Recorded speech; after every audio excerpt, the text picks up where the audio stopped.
উত্তর কলকাতা মহিলা মোর্চার পূর্ণিমা চক্রবর্তী ও বিজেপির অন্যতম কর্মকর্তা নারায়ণ চ্যাটার্জির উদ্যোগে শ্যামবাজার মেট্রো স্টেশনের সামনে আলুর বর্ধিত দাম নিয়ে অভিনব বিক্ষোভ প্রদর্শন হলো। দিনে দিনে কিভাবে আলুর বর্ধিত দামকে হাতিয়ার করে গয়নার বাক্সে গয়নার পরিবর্তে আলু রেখে প্রতিবাদ জানালো বিজেপি নেতৃত্ব, তা আমরা দেখে নেব। Bureau report, news prime Times.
Chatterjee, BJP Paschimbanga.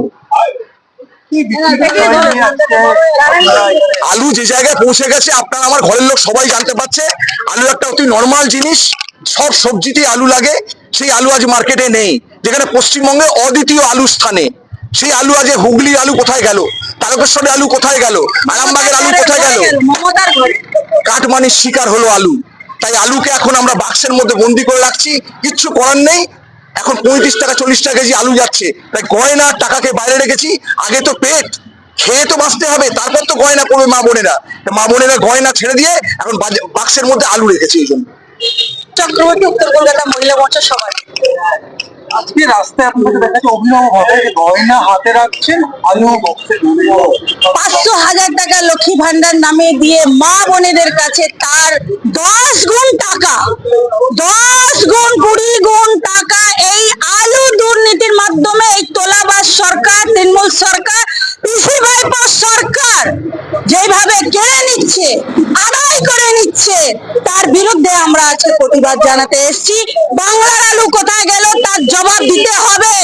এই আলুকে নিয়ে বাংলায় দুর্নীতি আমরা করতে দেব না, মা বোনেরা এখানে করতে দেবে না।